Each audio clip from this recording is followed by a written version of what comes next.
সুতরাং প্রমাণিত হয়ে গেল যারা নবীদের বিরুদ্ধে, ইসলামের বিরুদ্ধে, আলেমুলামার বিরুদ্ধে অত্যাচারের স্টিম রোলার চালিয়েছে, আল্লাহ তাদেরকে ইতিহাসে রাস্ত করে নিক্ষেপ করেছে। বাংলাদেশের মানুষ বুঝতে পারতেছে আসল ধর্ম ব্যবসায়ী কারা। কথা ঠিক? ধর্ম ব্যবসায়ী তো তারাই যারা জনগণের ম্যান্ডেট নেওয়ার জন্য হাতে তসবি ব্যবহার করে, মাথায় পট্টি ব্যবহার করে, আবার সুযোগ পাইলে কপালে সিঁদুর লাগায়। কথা ঠিক কিনা? যারা সুবিধা যখন থাকে তখন নবীর সুন্নত দাড়ি রাখে, আর অসুবিধায় যখন পড়ে নবীর সুন্নতের উপরে তরবারি চালাইয়া দাড়ি শেষে দাড়ি ফেলে দিয়ে বাঁচার চেষ্টা করে। এরা নাম্বার ওয়ান দেশের শত্রু, জনগণের শত্রু। এরাই হচ্ছে আসল ধর্ম ব্যবসায়ী। আসসালামু আলাইকুম ওয়া রাহমাতুল্লাহি ওয়া বারাকাতুহু। আপনারা সবাই কেমন আছেন? আল্লাহ পাকের দরবারে হাজারো কোটি শুকরিয়া, যিনি আমাদেরকে সুন্দরতম পরিবেশে জান্নাতের বাগানে কোরআন ও হাদিসের আলোচনার আসরে আল্লাহ পাকের পাক বাইতুল্লাহ উপস্থিত হওয়ার তৌফিক দান করেছেন।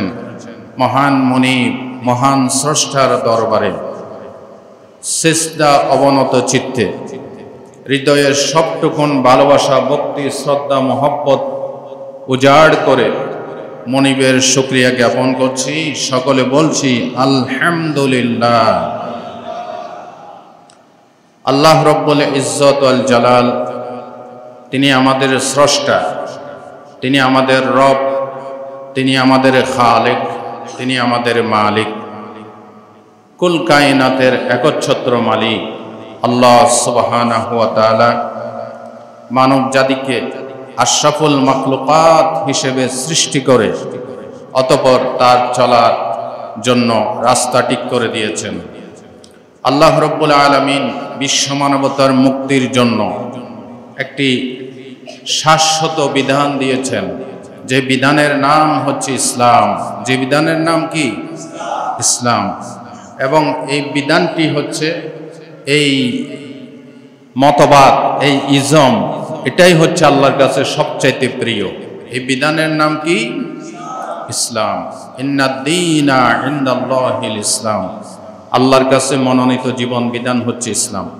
এই ইসলামের দাওয়াত, আদ-দাওয়াতুদ-দীন, আদ-দাওয়াতুল ইসলামিয়াহ, আল্লাহ পাকের এই জীবন বিধানের তথা আল্লাহ পাকের তাওহীদ এবং রিসালাতের দাওয়াত দেওয়ার জন্য যুগে যুগে আল্লাহ পাক অসংখ্য নবী রাসূল সৃষ্টি করেছেন। ইসলামের দাওয়াত এটা এত গুরুত্বপূর্ণ, একটি সমাজকে, একটি দেশকে সংস্কার করার জন্য, অপরাধ মুক্ত করার জন্য, জাহেলিয়তের অমানিসা ঘোর অন্ধকার থেকে মুক্তি লাভ করার জন্য ইসলামী দাওয়াতের কোনো বিকল্প নাই। এই দাওয়াতে দিন, ইসলামী দাওয়াতের গুরুত্ব এত বেশি, আল্লাহ নিজেই এই দাওয়াতের ভূমিকা পালন করেছেন। আল্লাহু আকবার বলেন। এবং এটার সূচনা হয়েছে জান্নাত থেকে। দাওয়াতে দ্বীনের দুটি অংশ, সৎ কাজের আদেশ, অন্যায় কাজের নিষেধ। আল্লাহ জান্নাতের ভিতরে এই দাওয়াতের সূচনা করেছেন। আপনারা জানেন আদি পিতা আদম আলাইহিস সালাতু ওয়াস সালাম, তিনি যখন জান্নাতে বসবাসের সুযোগ লাভ করলেন, তখন আল্লাহ পাক তাকে এই দাওয়াতটা দিয়েছেন। একটি আদেশ করেছেন আর একটি নিষেধ করেছেন। আল্লাহ রাব্বুল আলামিন কালামে হাকিমের সূরা বাকারার 35 নম্বর আয়াতে আল্লাহ রাব্বুল আলামিন বলেন, وَقُلْنَا يَا آدَمُ اسْكُنْ أَنْتَ وَزَوْجُكَ الْجَنَّةَ وَكُلَا مِنْهَا رَغَدًا حَيْثُ شِئْتُمَا وَلَا تَقْرَبَا هَٰذِهِ الشَّجَرَةَ ফাতাকুনা মিনাজ জালিমিন। আল্লাহ রাব্বুল আলামিন বললেন, আদম, তুমি এবং তোমার স্ত্রী এই জান্নাতের ভিতরে বসবাস করো, অতঃপর তোমাদের যা ইচ্ছা তা তোমরা স্বাচ্ছন্দ্য চিত্তে ভক্ষণ করো। এটা হচ্ছে আদেশ।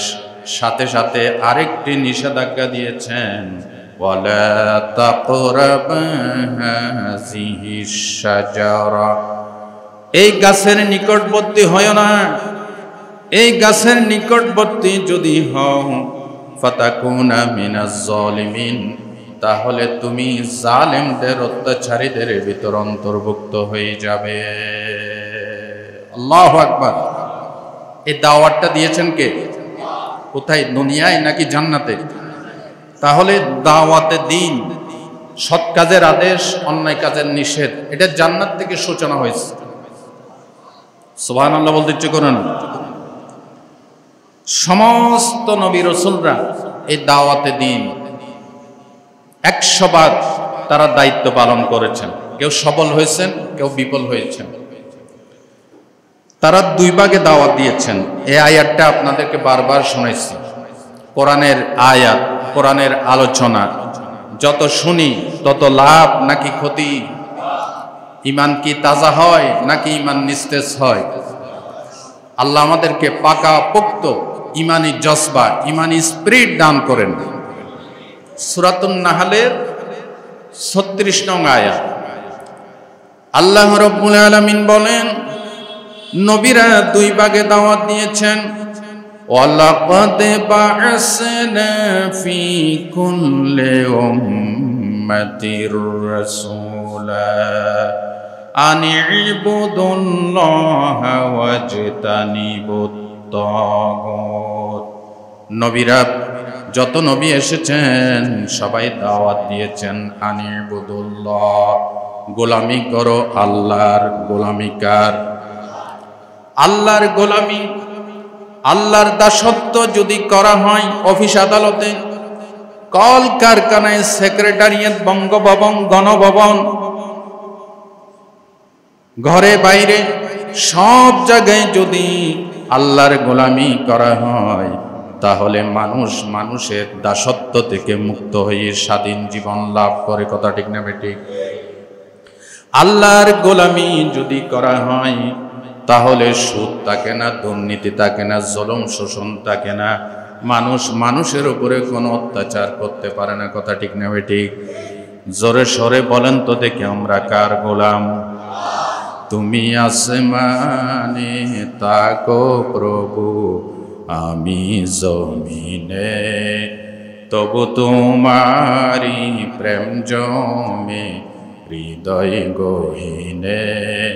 আমি তোমারি গোলাম গণ্য কারণা, তুমি আলিমুল গায়ব, তুমি মালিক রব্বানা।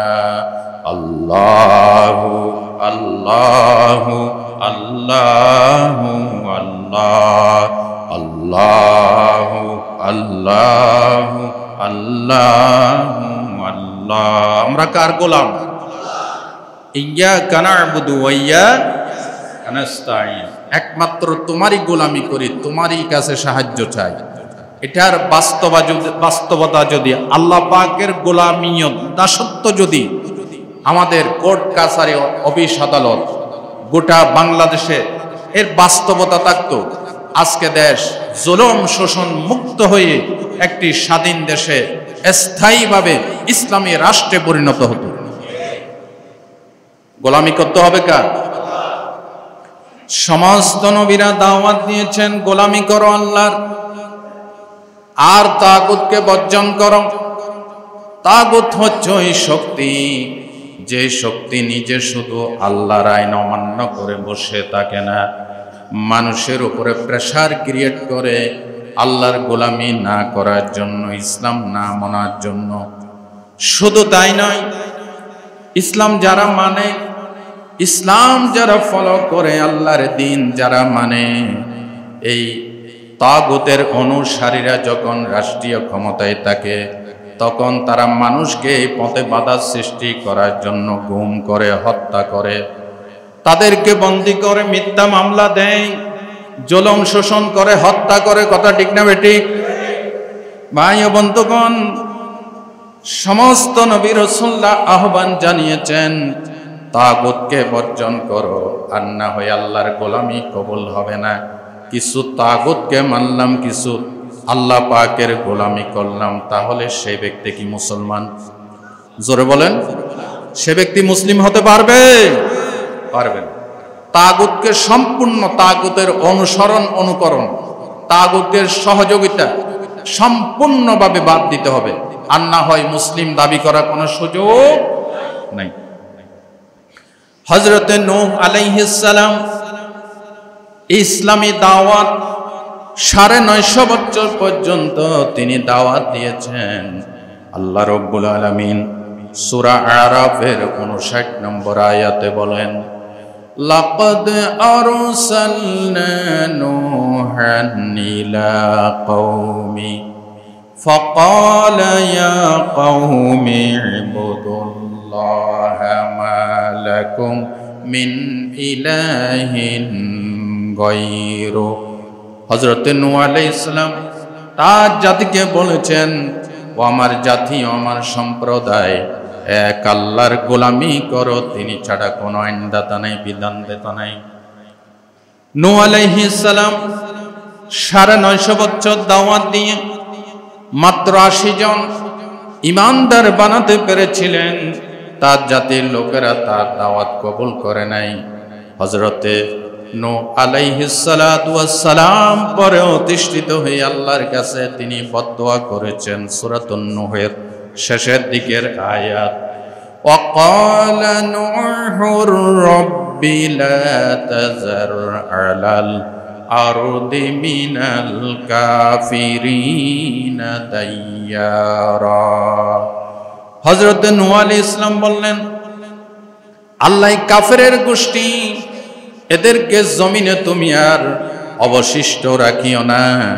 ইন্নাকা ইনতাযারহুম ইউদিল্লু ইবাদাকা ওয়ালা ইয়ালিদু ইল্লা ফাজিরান কাফফারা। এই কাফেরদের, এই জালেমদের দিক যদি তুমি বাঁচিয়ে রাখো, তাহলে তারা তোমার বান্দাদেরকে গোমরাহ করবে এবং কাউকে রেহাই দিবে না। আর তারা এই কাফেরের গোষ্ঠীরা কাফেরই পয়দা করবে, কাফেরের থেকে কাফের পয়দা হয়ে গোটা বিশ্বে কাফের দিয়ে ভর্তি হয়ে যাবে। সুতরাং কোন কাফেরকে তুমি জমিনে অবকাশ দিও না। বলেন আল্লাহু আকবার। হযরতে নূহ আলাইহিস সালাম এই দাওয়াত দিয়েছেন।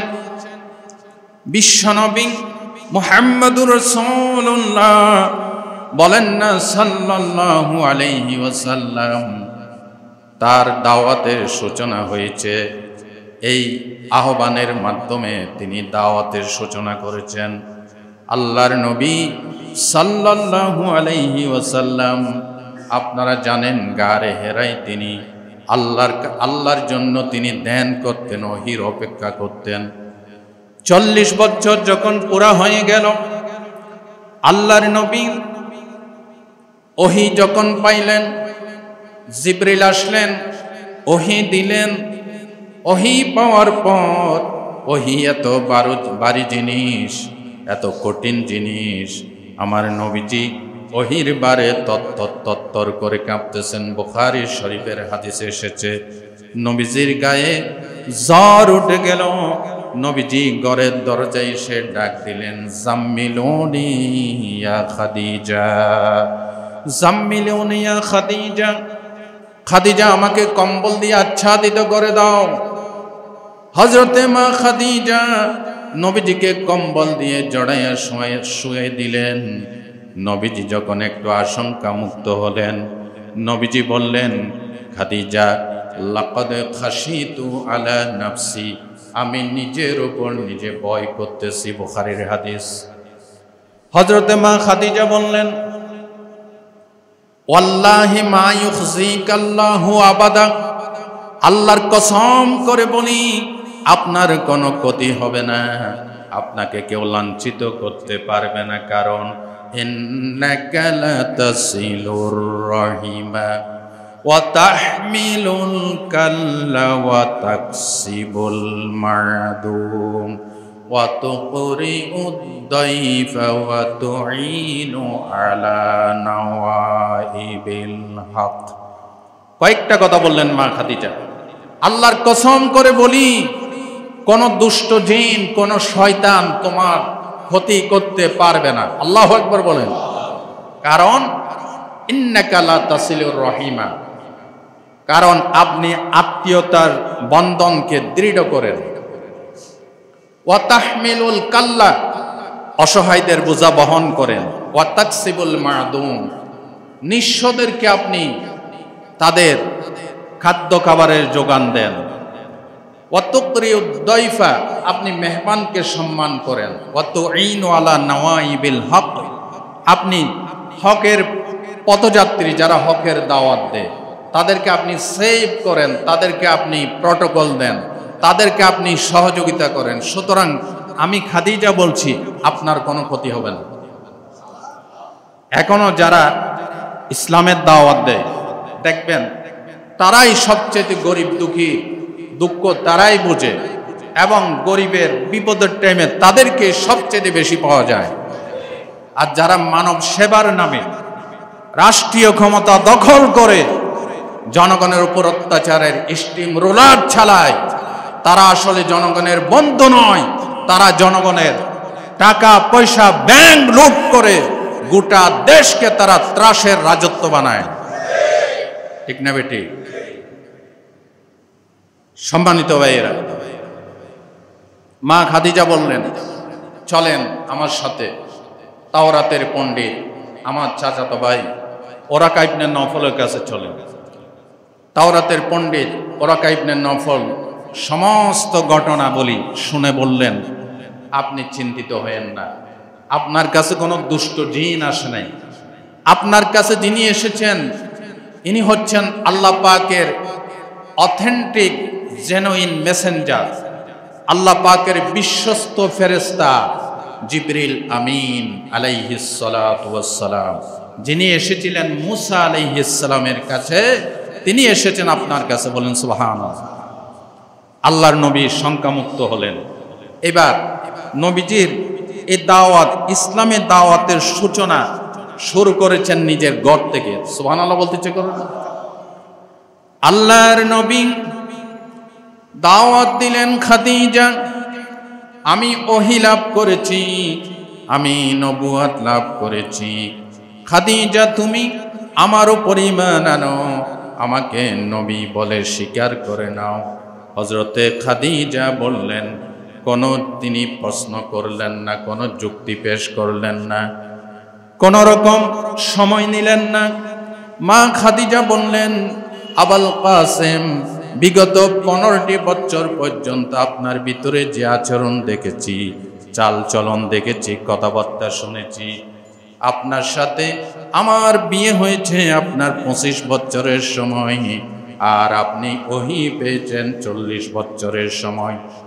এই বিগত 15 বছর আপনার ভিতরে যে অ্যাক্টিভিটি, যে চাল চলন দেখেছি, আমার কোনো সন্দেহ নাই অবশ্যই আপনি আল্লাহর নবী।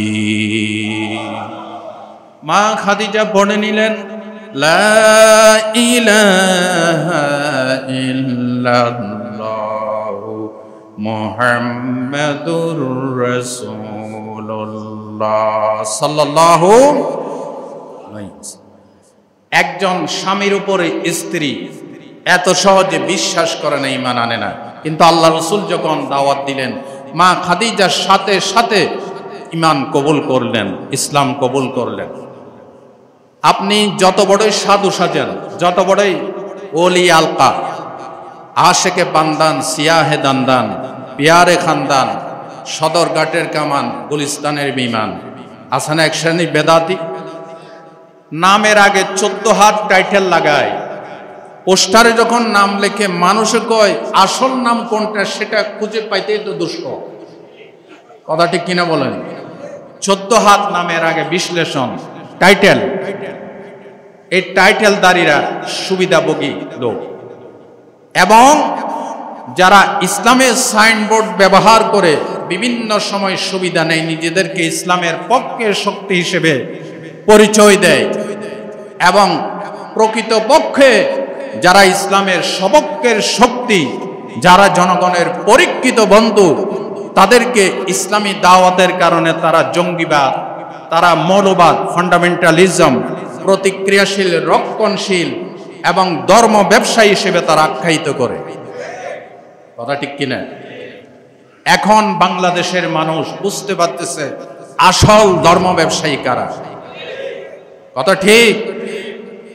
ধর্ম ব্যবসায়ী তো তারাই যারা জনগণের ম্যান্ডেট নেওয়ার জন্য হাতে তসবিহ ব্যবহার করে, মাথায় পট্টি ব্যবহার করে, আবার সুযোগ পাইলে কপালে সিঁদুর লাগায়।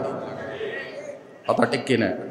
যারা সুবিধা যখন থাকে তখন নবীর সুন্নত দাড়ি রাখে, আর অসুবিধায় যখন পড়ে নবীর সুন্নতের উপরে তরবারি চালাইয়া দাড়ি শেষে দাড়ি ফেলে দিয়ে বাঁচার চেষ্টা করে। এরা নাম্বার ওয়ান, দেশের শত্রু, জনগণের শত্রু। এরাই হচ্ছে আসল ধর্ম ব্যবসায়ী। কথা ঠিক কিনা বলেন? কি আপনাদেরকে আরো ব্যাখ্যা করে ভালো লাগবে? কথা বোঝা যায়? আল্লাহ আমাদেরকে হকের পক্ষে থাকার তৌফিক দান করেন। আমি কি কোনো অযৌক্তিক কথা বলছি? ইসলামের পক্ষে বলছি নাকি বিপক্ষে বলছি? দেশের পক্ষে না বিপক্ষে? সুতরাং যারা ইসলামের উপরে কড়ক হস্তক হয়, ইসলাম যারা প্রচার প্রসার করে, তাদেরকে ধর্ম ব্যবসায়ী বলে, তাদেরকে জঙ্গি বলে। অনতি বিলম্বে তাদেরকে এই দেশ থেকে নিষিদ্ধ ঘোষণা করতে হবে। এই দেশ ইসলামের জন্য, এ দেশ কোরআনের জন্য, এ দেশ 18,000 মুসলমানের দেশ, হাজী শরীয়তুল্লাহর দেশ, তিতুমিরের দেশ, শাহ আমানতের দেশ, শাহ মাকদুমের দেশ। এই দেশে রবীন্দ্রনাথ ঠাকুরের, গৌর গোবিন্দের অনুসারীদের কোনো জায়গা হবে না। কথা ঠিক কিনা বলেন? আল্লাহ আমাদেরকে কে আপন কে পর তা চেনার তৌফিক দান করেন। ভাই ও বন্ধুগণ, নবী করিম সাল্লাল্লাহু আলাইহি ওয়াসাল্লাম এই প্রথম দাওয়াত শুরু করেছেন নিজের ঘর থেকে। কোত্থেকে শুরু করছেন? ঘর থেকে। মা খাদিজা ঈমান আনলেন। আসলে ঘর থেকে কেন দাওয়াত? দাওয়াতের সূচনা ঘর থেকেই করতে হবে। কারণ কি জানেন? আপনার ছেলে, আপনার মেয়ে, আপনার স্ত্রী, এরা যদি ইসলাম বিমুখ হয়, তাহলে আপনি নিজেও ঘরে ইসলাম মানতে পারবেন, আপনার জন্য দুঃসাধ্য হবে, আপনার জন্য সুকঠিন হয়ে যাবে। কথা ঠিক কিনা বলেন? আপনার ঘরে যদি ইসলামের পরিবেশ না থাকে, আপনি ঘরে নামাজ পড়বেন, ঘরে কোরআন তেলাওয়াত করবেন, সেই সুযোগ আপনার থাকবে না। এই জন্য ইসলামী দাওয়াতের সূচনা ঘর থেকে। কোত্থেকে? ঘর থেকে। আল্লাহর নবী ওহী পাইলেন, মা খাদিজা প্রথম মুসলমান হলেন। নবীজি গোপনে গোপনে নামাজ পড়েন, মা খাদিজাও নামাজ পড়েন। হযরত আলী রাদিয়াল্লাহু তাআলা আনহু নবীজির চাচাতো ভাই, তিনি তখন ছোট্ট ছিলেন, 8 থেকে 8.5 বছর বয়স হবে। হযরত আলী মা খাদিজাকে প্রশ্ন করলেন, মা খাদিজা, আপনারা কাকে সিজদা করেন, কার ইবাদত করেন, কিসের নামাজ পড়েন? মা খাদিজা বললেন, এটার নাম হচ্ছে দ্বীন, এটার নাম হচ্ছে ইসলাম। আমাদের একজন স্রষ্টা আছে, যিনি আসমান সৃষ্টি করেছেন, জমিন সৃষ্টি করেছেন, ওই আল্লাহকে আমরা সিজদা করি। হযরত আলী দেরি করলেন না, 8.5 বছর বয়সে হযরত আলী সাথে সাথে মুসলমান হয়ে গেলেন। লা ইলাহা ইল্লাল্লাহু মুহাম্মাদুর রাসূলুল্লাহ সাল্লাল্লাহু আলাইহি ওয়াসাল্লাম। এভাবে নবীজি নিজের ঘর থেকে দাওয়াতের কার্যক্রম শুরু করলেন। 3 বছর কেটে গেল। আল্লাহ রাব্বুল আলামিন বললেন, হাবিব, আপনি আর এখন গোপনে দাওয়াত দেওয়ার দরকার নেই, আপনি এখন প্রকাশ্যে দাওয়াত দেন। বলেন আল্লাহু আকবার। আল্লাহ রাব্বুল আলামিন সূরাতুশ শুআরা 214 নম্বর আয়াতে কারিমা যখন নাজিল করলেন, ওয়া আনজির আশিরাতাকাল আকরাবিন। ও হাবিব, আপনি আপনার নিকটাত্মীয়দেরকে, প্রতিবেশীকে, আপনার আহলায়াল এদেরকে সতর্ক করেন। নবী করিম সাল্লাল্লাহু আলাইহি ইসলাম এই আয়াতে কারিমা নাজিল হওয়ার পর বুখারী হাদিসে এসেছে, নবীজি সাফা পাহাড়ের উপরে আরোহণ করলেন। আরোহণ করে ডাক দিলেন, ইয়া সাবাহা, ইয়া সাবাহা। এটা একটি সাংকেতিক আওয়াজ। আরবের লোকেরা যখন কাউকে জড়ো করতে চাইতো তখন তারা ইয়া সাবাহা, ইয়া সাবাহা বলে ডাক দিত। ফাস্তামাআত ইলাইহি কুরাইশুন, কুরাইশের সকলে তার কাছে জড়ো হলো। ফাকালু মা লাকা ইয়া মুহাম্মদ, তারা বলল, মুহাম্মদ তোমার কি হয়েছে, তুমি এইভাবে কেন আমাদেরকে জড়ো করলে? আল্লাহর নবী বললেন, আমি যদি তোমাদেরকে বলি আজকে সকাল থেকে সন্ধ্যার ভিতরে একদল অশ্বারোহী তোমাদেরকে এই পাহাড়ের পাদদেশ থেকে আক্রমণ করার জন্য আসবে, তোমরা কি আমার কথা বিশ্বাস করবে? তখন তারা বলল, ছোট্টবেলা থেকে তোমাকে একটা মিথ্যা কথা বলতে শুনি নাই, অবশ্যই বিশ্বাস করব। তখন নবীজি বললেন, ইন্নী নাযীরুল লাকুম বাইনা ইয়াদাই আযাবুন শাদীদ, আমি অত্যাসন্ন একটি আযাব সম্পর্কে তথা কিয়ামত সম্পর্কে তোমাদেরকে সতর্ক করছি, তোমরা আমার সতর্কবার্তা শুনে নাও, আমাকে নবী হিসেবে মেনে নাও। দেখেন, যারা ইসলামের দাওয়াতে বাধা সৃষ্টি করে তাদের ভিতরে একজন হচ্ছে আবুল আহাব। আবুল আহাব বলে উঠল, তাব্বাল্লাকা ইয়া মুহাম্মদ আলিহাযা জামাআতানা, রাওয়াহুল বুখারী। আবুল আহাব বলল, এই সাত সকালে এই কথা বলার জন্য আমাদেরকে এখানে জড়ো করছো, তোমার ধ্বংস হোক। জোরে বলেন নাউযুবিল্লাহ। ফাআনজালাত তাব্বাত ইয়াদা আবি লাহাব, আল্লাহ সাথে সাথে সূরা লাহাব নাজিল করে বললেন, তাব্বাত ইয়াদা আবি লাহাব। এই আবুল আহাব, ইসলামী দাওয়াতের জন্য আমার নবী যে আওয়াজ তুলেছেন সাফা পাহাড়ের উপর থেকে, এই দাওয়াত পেয়ে তুমি আমার হাবিবকে পাথর মারতে উঠছো, আমি আল্লাহর কুদরতি জবান দিয়ে বলছি, তোমার এই দুই হাত ধ্বংস হোক। জোরকন সুবহানাল্লাহ, জোরকন সুবহানাল্লাহ। আল্লাহর কথা বাস্তবে হয়েছে নাকি হয় নাই? আবুল আহাব ধ্বংস হয়েছে নাকি হয় নাই? হয়েছে। আর মুহাম্মদ সাল্লাল্লাহু আলাইহি ওয়াসাল্লাম, তার নাম নিশানা মুছে গেছে। জোরে বলেন মুছে গেছে? মুছে যায় না। মুহাম্মদ সাল্লাল্লাহু আলাইহি ওয়াসাল্লামের নাম, মুহাম্মদ সাল্লাল্লাহু আলাইহি ওয়াসাল্লামের প্রশংসা, ওয়া রাফা'না লাকা যিকরাক, আল্লাহ বলেছেন, হাবিব আমি আপনার প্রশংসার দুয়ারকে উন্মোচিত করে দেব, যুগ থেকে যুগান্তরে, কাল থেকে কালান্তরে, শতাব্দীর পর শতাব্দী, মহাশতাব্দীর পর মহাশতাব্দী আপনার নাম, ইসলামের নাম চলবে। আর আবুল আহাবের বাড়িতে সৌদি গভর্নমেন্ট জন্মের মতো টয়লেট বানাই দিচ্ছে। কথা ঠিক কিনা?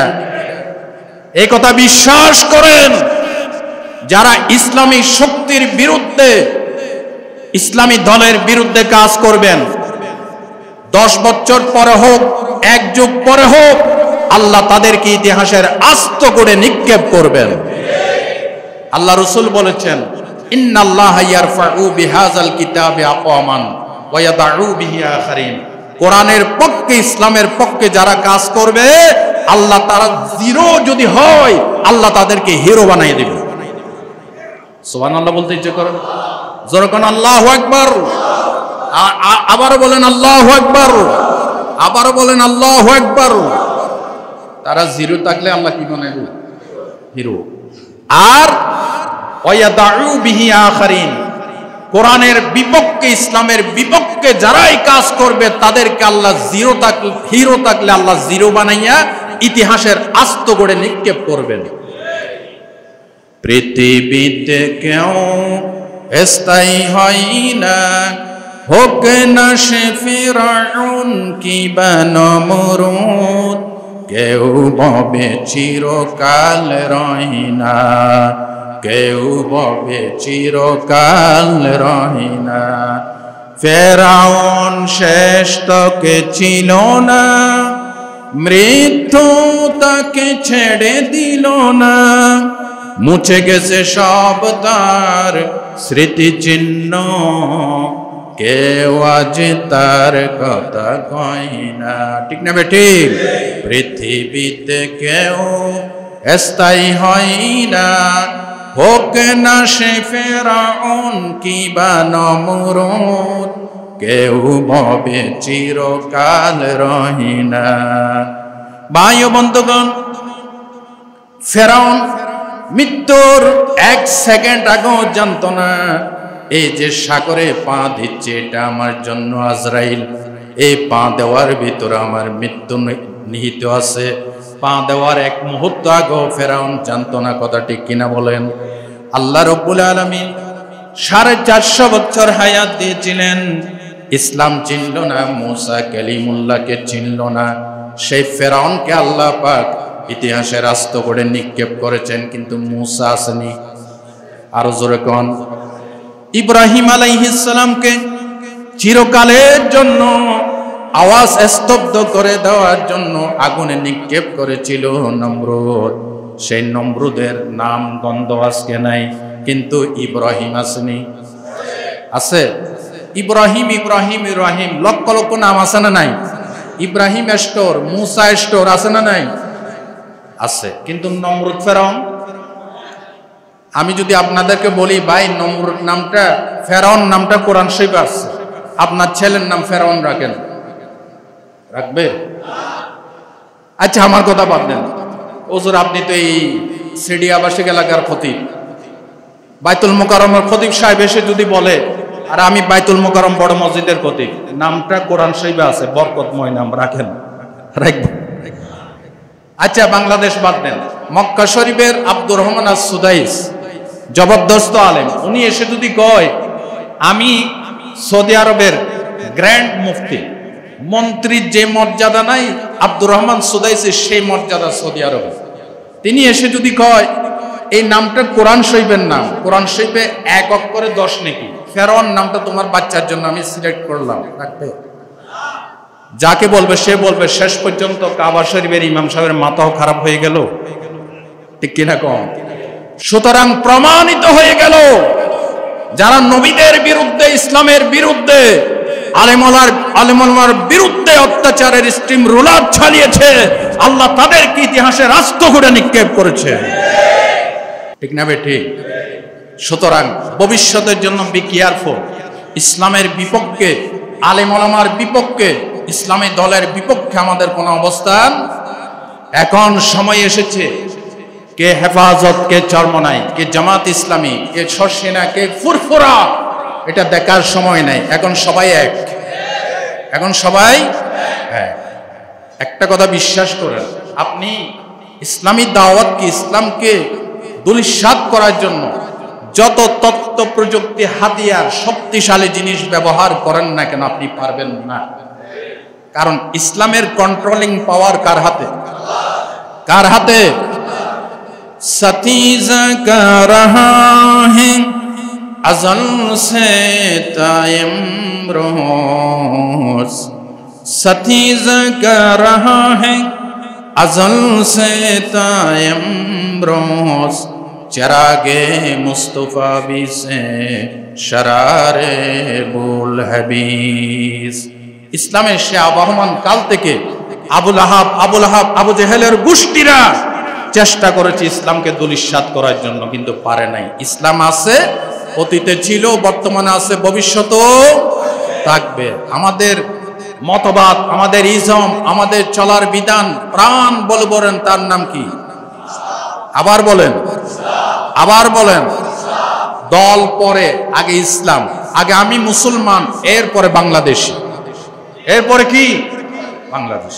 আল্লাহ আমাদেরকে কথাগুলি বোঝার তৌফিক দান করেন। হযরত আলী ইসলামের দাওয়াত পাইলেন, 1 মুহূর্ত দেরি করলেন না, সাথে সাথে দাওয়াত কবুল করেছেন। যেরকম সুবহানাল্লাহ।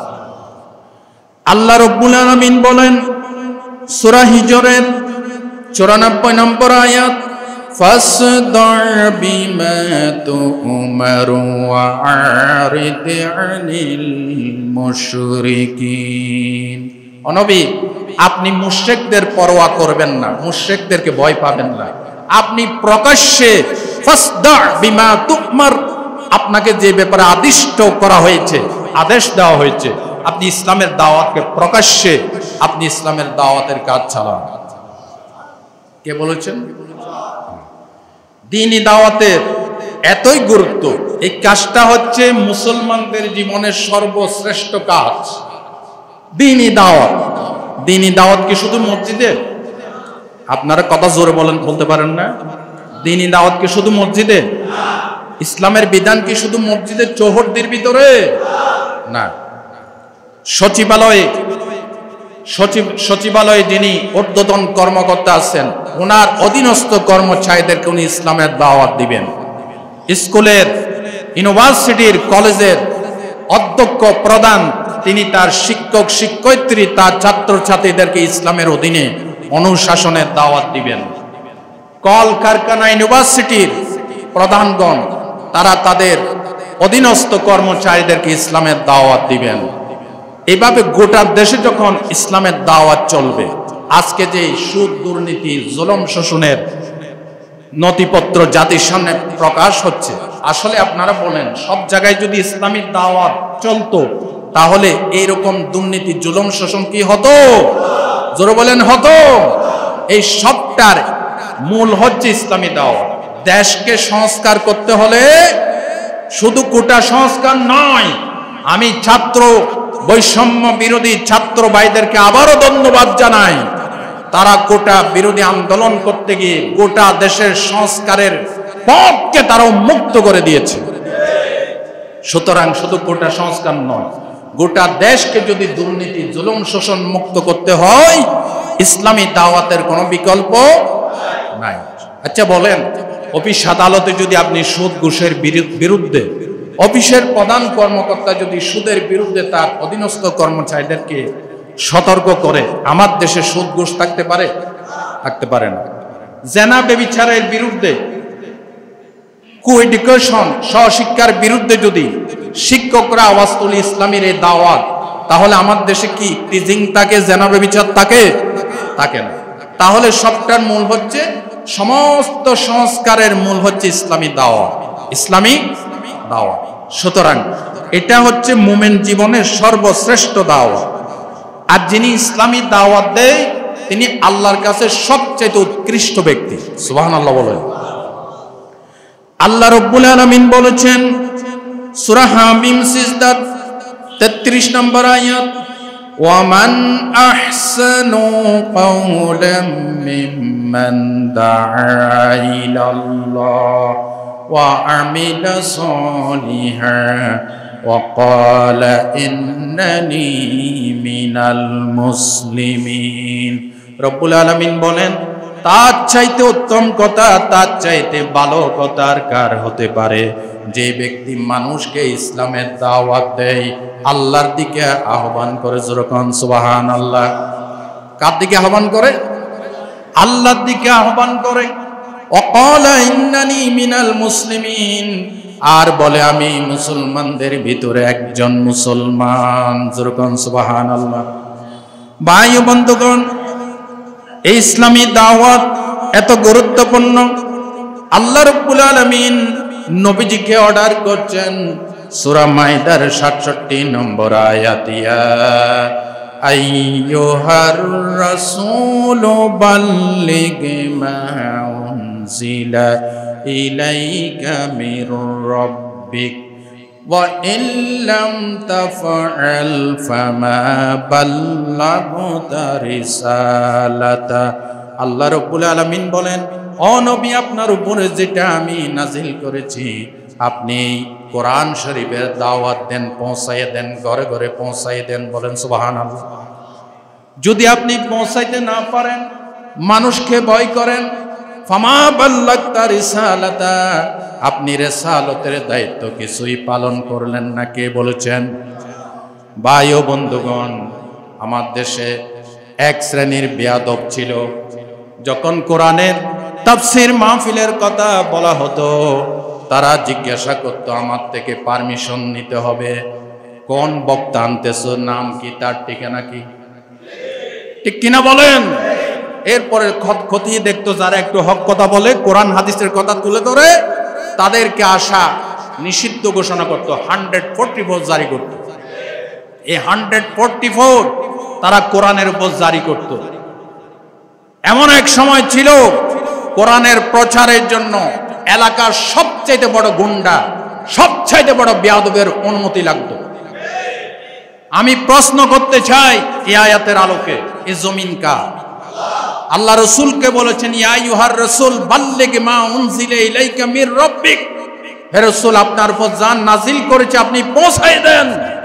তাহলে এমন কোন বেয়াদবের বাচ্চা, মদদি, জোয়াড়ি, সন্ত্রাসী, তার থেকে অনুমতি নিয়ে, পারমিশন নিয়ে কোরআন প্রচার করতে হবে, তাদের 20 দাঁত ভেঙে দিতে হবে।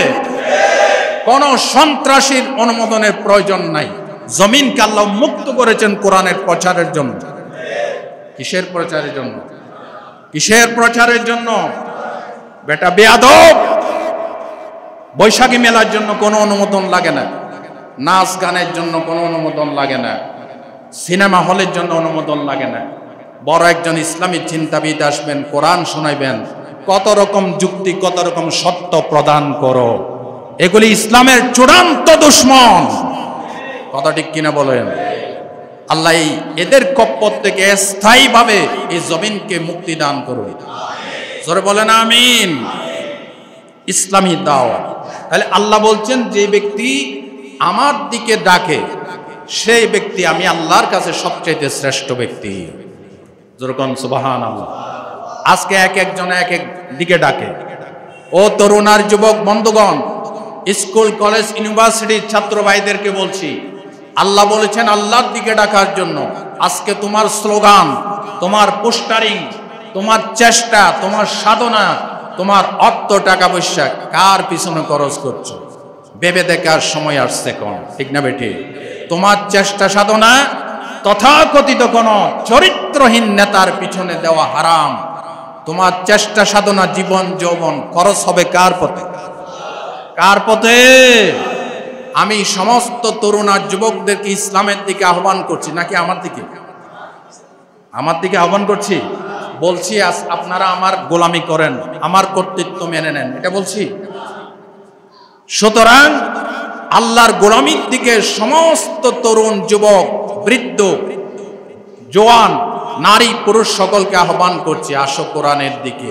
কোরআন হচ্ছে মুক্তির শেষ মঞ্জিল, শেষ ঠিকানা। কোরআন ছাড়া মুক্তির কোনো গ্যারান্টি নাই।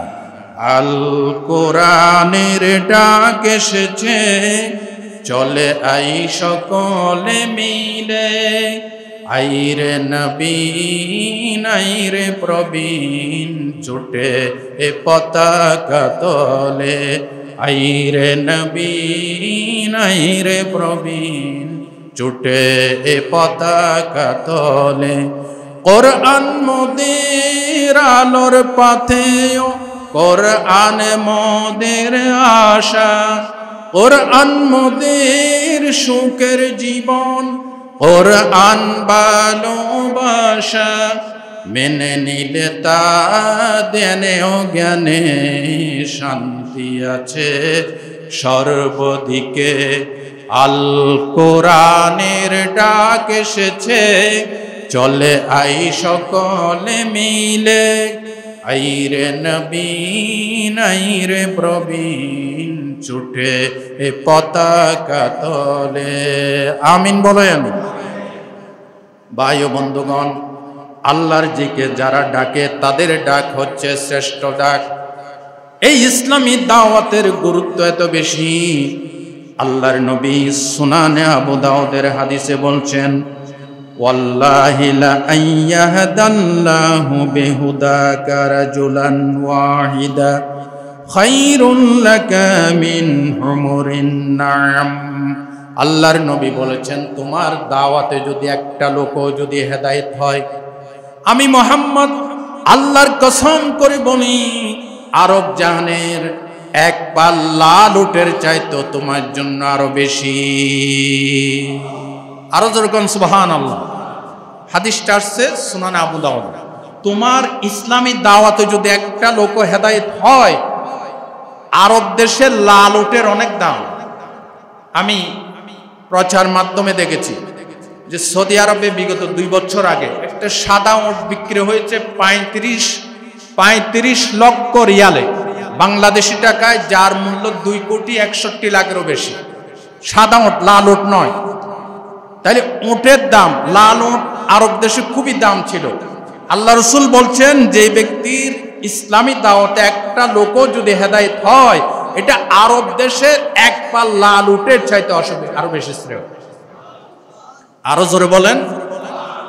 ইসলামী দাওয়াতের এত গুরুত্ব দিয়েছে ইসলাম।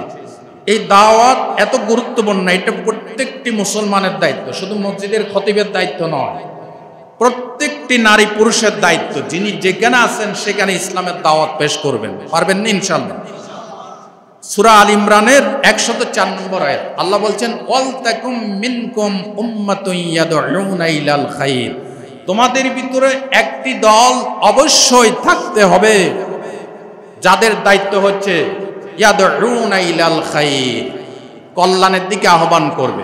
কল্যাণ কি? আল্লাহ বলছেন তা'মুরুনা বিল মা'রুফ ওয়া তানহাউনা আনিল মুনকার, দেশে গ্রামে সমাজে রাষ্ট্রে মানুষদেরকে সৎ কাজের আদেশ দিবে, অন্যায় কাজ থেকে নিষেধ করবে। এমন একটা দল তোমাদের ভিতর থাকতেই হবে। কে বলছেন? আল্লাহ লাস্টে বলছেন ওয়া উলাইকা হুমুল মুফলিহুন, এদের বিরুদ্ধে যত প্রপাগান্ডা করা হোক না কেন, যত তাদেরকে নির্মূল করার ব্যবস্থা করা হোক না কেন, আমি আল্লাহ বলছি ওয়া উলাইকা হুমুল মুফলিহুন, এরাই সফল কাম হবে। আরো জোরে কোন সুবহানাল্লাহ। ভাই ও বন্ধুগণ, এই ইসলামী দাওয়াত এত গুরুত্বপূর্ণ। নবীজি বলছেন ইসলামী দাওয়াত, সৎ কাজের আদেশ, অন্যায় কাজের নিষেধ যদি না করেন, ইমানের খাতায় নামও থাকবে না। আপনি যতই নামাজ পড়েন, যতই রোজা করেন, হজ করেন, যাকাত করেন, আপনি নীরব দর্শকের ভূমিকা পালন করেন, কাউকে হ্যাঁ না কিচ্ছু বলেন, ও যুগ খারাপ, সময় খারাপ, জমানা খারাপ, চুপ থাকাই শ্রেয়। আসেনি এক পদে? যেরকম আসেনি? এগুলি নাম্বার 1 শয়তান, নাম্বার 1 ইবলিস। কথা ঠিক কিনা বলেন? আমি বলি যুগ খারাপ নয়, জামানা খারাপ নয়, আপনি আর আমি নীরব দর্শকের ভূমিকা পালন করেছি বিদায় সন্ত্রাসী চাঁদাবাজি রাজ্যবাসীরা সুযোগ পেয়েছে। সবাই যখন একযোগে আওয়াজ তুলবে, সন্ত্রাসী ইসলাম বিরোধীরা লেজ গুটিয়ে পালাবে তখন। সুতরাং সময় খারাপ আমরাই করছি। আপনার আমার নীরবতার সুযোগ নিয়ে সময় আতঙ্কিত হয়েছে। সবাই জাত জাত থেকে, অবস্থান থেকে ইসলামী দাওয়াত চালাবো আজকে থেকে, বলেন ইনশাআল্লাহ। আল্লাহ রাসূল বলছেন মান রাআ মিনকুম মুনকারান ফালিয়ুগাইয়িরহু বিয়াদি, মুসলিম শরীফের হাদিস। তোমাদের বিরুদ্ধে যে ব্যক্তি অন্যায় কাজ দেখবে, শরীয়ত বিরোধী কাজ দেখবে, সেজন্য তার হাত দিয়ে বাধা প্রদান করে। কি দিয়ে? হাত মানে শক্তি। হাত মানে কি? শক্তি। যাদের ক্ষমতার হাত আছে তারা ক্ষমতা দিয়ে ইসলামের পক্ষে থাকুন, হাত দিয়ে বাধা প্রদান করবে। 2 নম্বর ফা ইল্লাম ইয়াস্তাতি ফা বিলিসানি, যদি হাত দিয়ে সম্ভব না হয় তাহলে জবান দিয়ে বাধা প্রদান করো। কি দিয়ে? জবান দিয়ে। যদি তাও সম্ভব না হয়, আল্লাহ রাসূল বলেন ফা ইল্লাম ইয়াস্তাতি ফা বিকলবি, তাহলে অন্তরে অন্তরে পরিকল্পনা গ্রহণ করো, এটাকে কিভাবে বন্ধ করা যায়। রাসূলুল্লাহ বললেন ওয়া যালিকা আদাফুল ঈমান, এই যে অন্তর অন্তরে ঘৃণা করা, এটা হচ্ছে 3rd ক্লাস ইমানদারের পরিচয়। বলেছেন মুহাম্মদুর রাসূলুল্লাহ। আপনারা কি 5 ক্লাসে থাকবেন নাকি 3rd ক্লাসে থাকবেন? কোন ক্লাসে থাকতে চান? তাহলে কি জবান দিয়ে, কলমে, নাকি হাত দিয়ে? অন্যায় যেখানে দেখবেন সেখানে অন্যায়কে হাত দিয়ে গুড়িয়ে দিতে হবে। আল্লাহ আমাদেরকে তৌফিক দান করেন। ভাই ও বন্ধুগণ, ইসলামী দাওয়াতের আরেকটি শ্রেষ্ঠ মাধ্যম হচ্ছে ফেসবুক, ইন্টারনেট। বর্তমানে ইহুদি খ্রিস্টানরা ফেসবুক, ইন্টারনেট, তারা ওয়েবসাইট এবং ব্লগ, টুইটার ব্যবহার করে প্রতিনিয়ত তারা ইসলামের বিপক্ষে প্রচার করে যাচ্ছে, ঠিক কিনা? একটি রিপোর্টে এসেছে বর্তমান ইহুদিদের হাতে তারা 8.5 লক্ষেরও বেশি ইন্টারনেট ব্যবহার করে, ওয়েবসাইট ভিত্তিক ইন্টারনেট ব্যবহার করে তারা প্রতি মুহূর্তে ইহুদিরা ইসলামের বিপক্ষে তারা প্রচার প্রসার করে যাচ্ছে। যুরকান নাউযুবিল্লাহ। এবং খ্রিস্টানরা বর্তমানে 5 লাখেরও বেশি ইন্টারনেট ভিত্তিক ওয়েবসাইট ব্যবহার করে তারা ইসলামের বিপক্ষে প্রচার প্রসার করে যাচ্ছে। এখন সময় এসেছে স্বাধীনভাবে ফেসবুক, টুইটার, ইন্টারনেট, ব্লগ ব্যবহার করে ইসলামের কোরআন হাদিসের দলিল দিয়ে আমরা সবাই যার যার অবস্থান থেকে ইসলামের প্রচার প্রসার করব। বলেন ইনশাআল্লাহ। আবার বলেন ইনশাআল্লাহ। আল্লাহ আমাদেরকে সেই তৌফিক দান করেন, জোরে কোন আমিন। সম্মানিত ভাইরা, আজকের এই বক্তব্য আমাকে, আমার শ্রোতা ভাইদেরকে এবং মিডিয়ার মাধ্যমে দেশ বিদেশের যারাই শুনবেন, আল্লাহ সকলকে আমল করার তৌফিক দান করেন। এবং আপনারা জানেন দেশে একটি অন্তর্বর্তীকালীন সরকার গঠিত হয়েছে প্রফেসর ডক্টর ইউনূস সাহেবের তত্ত্বাবধানে। আজকে আরো 4 জন উপদেষ্টা বিকাল 4টায় শপথ গ্রহণ করবেন। বলেন ইনশাআল্লাহ। আজকের এই জুমা থেকে অন্তর্বর্তীকালীন সরকারকে আমরা ধন্যবাদ জানাই, সাধুবাদ জানাই, তাদের জন্য প্রাণ খুলে দোয়া করি।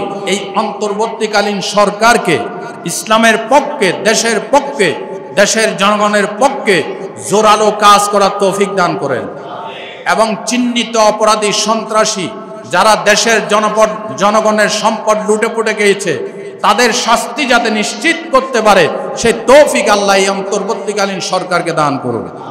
জোরে কোন আমিন। IUB media